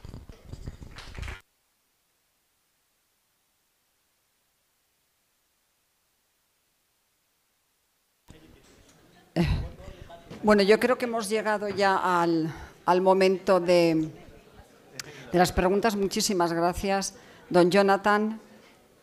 Invito al público, si desea hacer alguna pregunta a los intervinientes, veo a don Sergio sí con el micrófono, y si no, quizá para animar, me van a permitir que yo les formule una pregunta y así ustedes van pensándola, o intentaré ser muy rápida, una a cada uno, muy fáciles, sobre todo. Don Melvin, breve, por favor. Ya conocen mi interactuación de madrileña. ¿Hoy nos sirve de algo el mito? ¿El mito explica, justifica hoy algo, o vamos a desechar los mitos? Siempre, mientras haya alguna inquietud o una pregunta que no podamos responder racionalmente, llámese, qué sé yo, mecánica cuántica, inteligencia artificial, etcétera, siempre el mito encontrará una cabida, digamos, como mecanismo epistémico para proveernos de alguna explicación, ¿verdad? Porque si bien el ser humano es fundamentalmente investigativo y quiere encontrar causas para los fenómenos, ¿verdad? Y no siempre la va a encontrar. Entonces, esa necesidad de respuestas nos empuja, digamos, a encontrar o a ficcionalizar alguna respuesta. Yo diría que el mito es un mecanismo epistémico que no se va a desaparecer nunca. Me da mucho miedo la respuesta. Yo les voy a expresar aquí mis emociones. Me da mucho miedo porque el mito puede ser quizá un arma muy importante en ideología política, y hasta ahí puedo leer. Doña Jessie, usted seguro que me puede contestar por qué el éxito de este libro de las indignas. Yo conocía de su existencia, pero han sido mis estudiantes quienes me han animado a leerlo.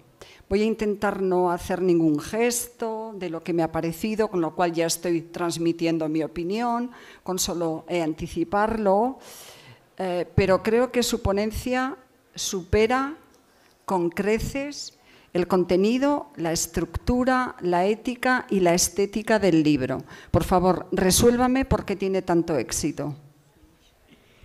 Sí, bueno, yo voy a empezar diciendo que yo coincido con usted. creo que el libro, o sea, digamos, toda la justificación que ella hace en la trama con la cuestión de la IA, por cierto, y la destrucción del mundo, el apocalipsis viene porque se desarrollan sin control las IA y nos quedamos sin agua y bueno, todo esto que estamos viviendo en realidad.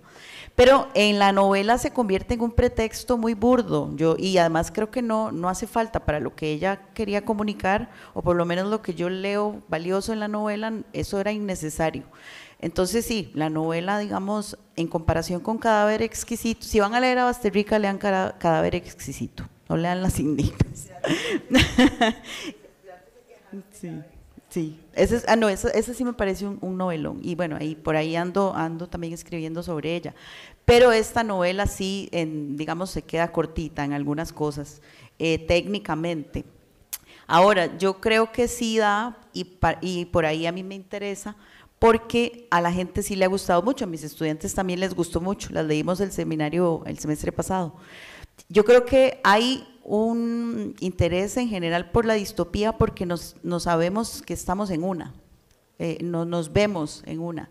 Entonces, como dice Melvin, al igual que con el mito, en la distopía buscamos respuestas y eso nos sirve. Y luego creo que también hay una que sí me parece mucho mejor en calidad literaria, que es El cuento de la criada, que fue muy exitosa, tiene una serie de televisión, y esta novela tiene muchos ecos al cuento de la criada, ¿verdad? Entonces yo creo que por ahí es que viene el éxito, y a mí me gusta porque aunque la novela en su calidad literaria no sea pues la mejor, sí permite tener todas estas discusiones sobre las nuevas hogueras y leernos a nosotras mismas ahí, en esa lógica medieval que la novela plantea, y empezar a cuestionarnos a nosotras mismas ahora cuál es nuestro cerco, ¿verdad? Por eso me gustaba esa cita de Federici, de que hay que pensar el cercamiento medieval no solo como el territorio, sino como el pensamiento, el cuerpo, la sexualidad.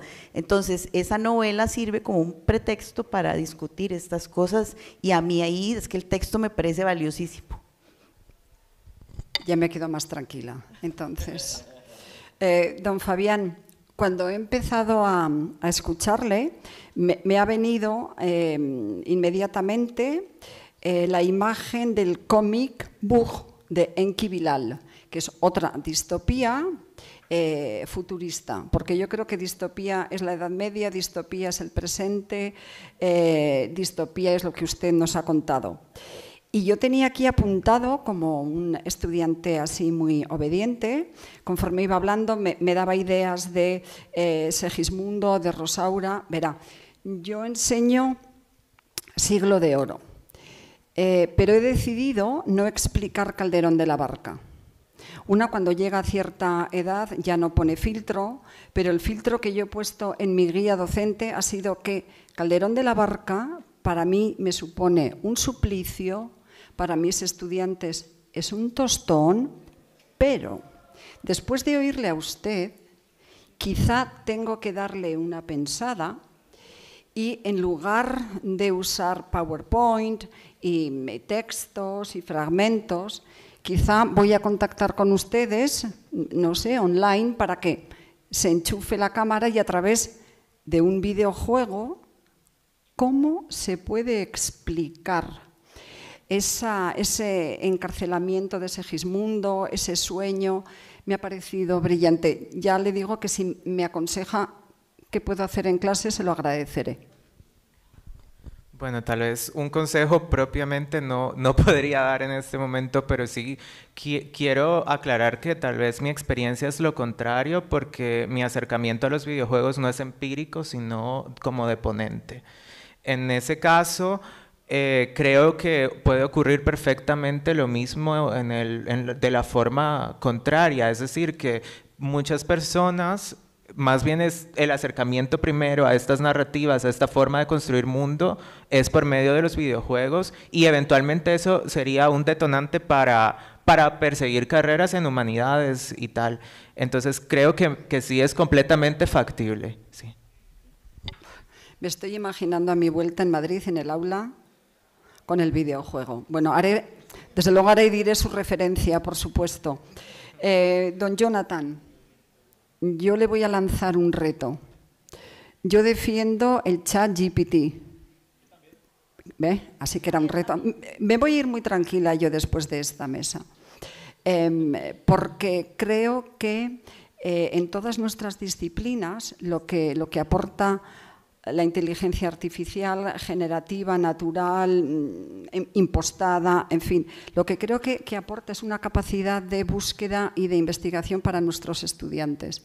Yo les animo a los míos, por eso la pregunta va para usted, yo les animo a los míos a que copien y peguen, a que hagan sus exploraciones con el chat, porque es un ejercicio no solo recopilatorio para mí, sino que tienen que desarrollar la capacidad de la síntesis y del análisis.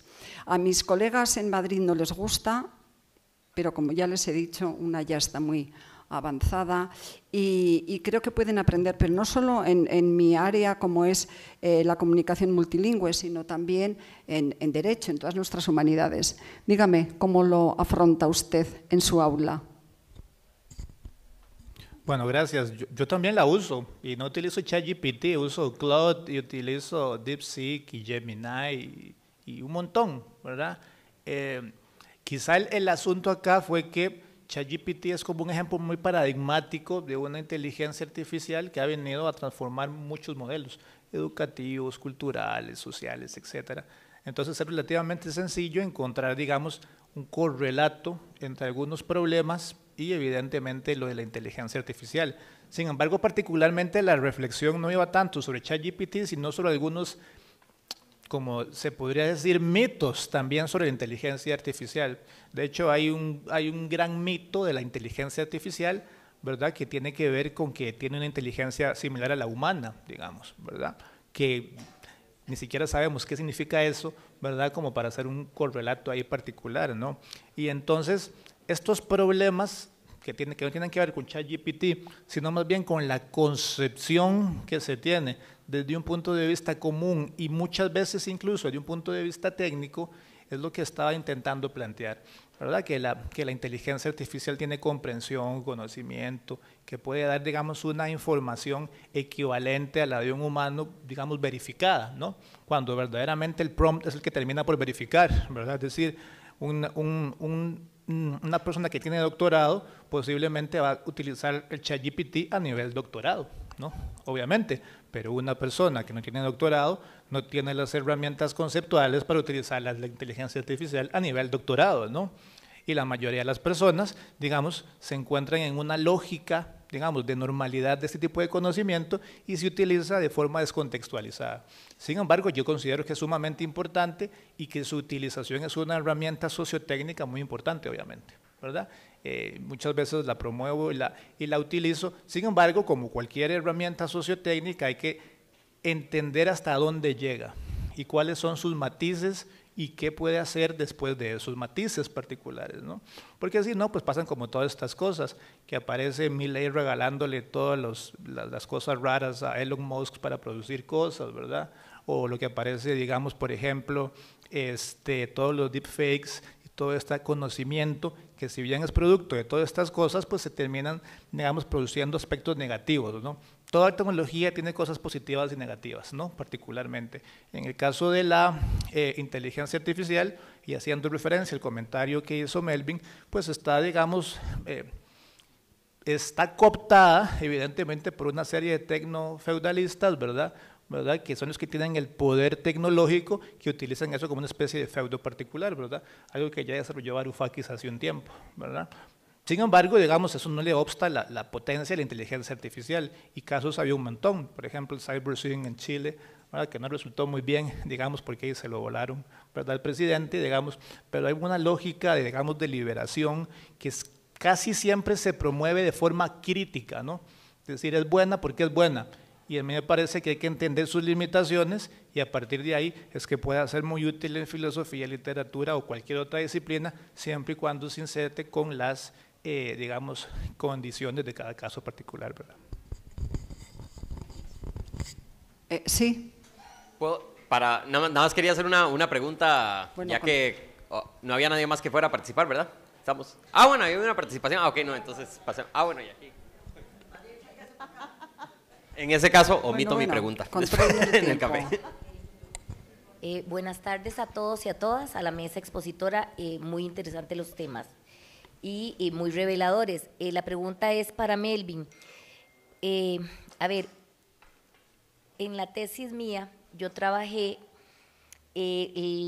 vamos a ver, la retórica, ¿verdad?, de la reina Victoria y cómo se refleja en el cuento de la Mama Grande. Y yo planteo que García Márquez se sirve de los textos, de unos textos de una revista Caras y Caretas de Argentina de 1900, en los cuales aparece toda la sucesión de reportajes de la reina Victoria, y él utiliza dichos reportajes para hacer una parodia de la reina Victoria y creando el personaje de la Mama Grande. Entonces, bueno, hago todo ahí. Pero ahora que vos hablas de la mistificación, no había pensado en la posibilidad de que también García Márquez desmitifica la figura de la reina Victoria y a su vez se representa la Mama Grande, y en algún momento yo dejé abierto el tema, no lo he trabajado, probablemente en el futuro, acerca de un triunvirato entre la reina Victoria, Úrsula Iguarán y la Mama Grande. Un matriarcado ahí que se conecta, pero eso es para otro momento. Pero sí, pues esta postura tuya me dio una luz de la desmitificación de la reina Victoria y cómo construye la Mama Grande el personaje. Y te agradezco, muy, muy instructiva y esclarecedora. ¿Les parece si recogemos las preguntas, las últimas dos, y después respondemos? O podemos ir al café y terminamos de conversar. Ah, bueno, aquí, entonces, una y conversamos en el café. ¿Se escucha? Todo bien. Esta pregunta va para Fabián, porque él en la representación del medievalismo mencionó la parte de ambientación. Y respecto a eso, en ciertos juegos que él mencionó, que por ejemplo Dark Souls 3 tiene muchas referencias, así como una catedral que está referenciada a la que sería la catedral de Milán en Italia. Ciertos templos están dirigidos a lo que sería, por ejemplo, en el Taj Mahal o lo que sería el Hagia Sofía en Istambul. Y creo que esa reinterpretación, esas visiones dadas por los creadores con su tipo de cambio, se le podría agregar un juicio de valor a esa reinterpretación, aunque no sea históricamente acertada. Sería verlo de una manera incluso mala, el que la gente pueda generar nuevo arte y nuevas interpretaciones de a partir de lo que serían como usted mencionó, como que una reconstrucción histórica a base de vestigios estéticos, solamente porque se ve bonito y no porque sea históricamente acertado.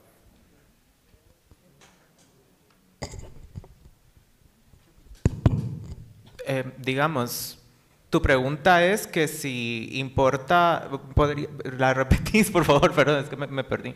Más que todo de que ante esta utilización de elementos reales, pero para una narrativa que no necesariamente sea históricamente fidedigna, ¿estaría correcto hacerlo? O sea, estaría como mal hacerlo a este tipo de interpretaciones, aunque generen arte como tal, porque no sé si esa es una opinión, pues decir así, como que generen una representación artística de lo que sería algo no necesariamente fidedignamente histórico. Sí, es que me parece más bien que el producto sobrepasa lo que sea meramente histórico, qué tan fiel puede ser a la historia, o sea, ya es otra cosa. Quiero pensar, o sea, ya pensar en que por mucho cercanía que pueda tener al edificio, a los códices, a las representaciones de los códices o a incluso narrativas, es algo ya nuevo. Entonces se tendría que entender en sus propios términos, y es más o menos hacia donde encaminaba la reflexión final, que en este caso el videojuego pues es una textualidad que tiene que ser leída desde sus particularidades. Entonces que de pronto más o menos lo que yo hice, que fue cotejar los referentes, pues la discusión y la pregunta va más a qué es lo que me está diciendo el videojuego en sí mismo. Gracias. ¿Había otra pregunta? Sergio. No. Ah, bueno, lo que usted me diga. No, que mejor creo que pasar al café porque ya estamos muy sobre el tiempo, entonces podemos hablar en el café cualquier cosa. Y muchas gracias y perdón, pero nos vamos con él para hablar. Sí, es que estamos 20 minutos atrasados.